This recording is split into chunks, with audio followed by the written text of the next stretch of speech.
Ahmedabad plane crash દુર્ઘટનાને કલાકો વીતી ચૂક્યા છે। પ્લેનના ટેલમાંથી વધુ એક મૃતદેહ મળી આવ્યો છે, જે એર હોસ્ટેસનો હોવાની શક્યતા છે।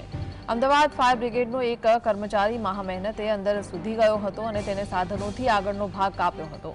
ત્યારબાદ દોરડા વડે તેને બાંધી અને થોડો ખેંચવામાં આવ્યો, જે બાદ મૃતદેહને બહાર કાઢી લેવામાં આવ્યો હતો। બિલ્ડિંગના ધાબા ઉપરથી મૃતદેહ કાઢવામાં આવ્યો હતો અને તેને એક કપડામાં બાંધી અને ત્યારબાદ તેને દોરડા વડે નીચે ઉતારવામાં આવ્યો હતો।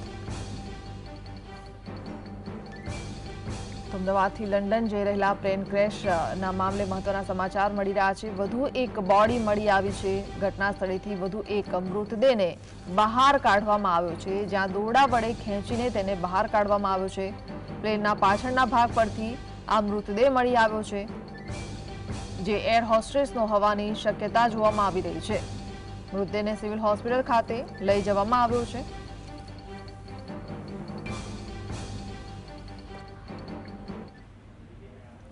સંવાદદાતા વિરેન્દ્રસિંહ ભાટી જોડાયા છે। વિરેન્દ્ર, વધુ એક મૃતદેહ મળી આવ્યો છે, શું જાણકારી?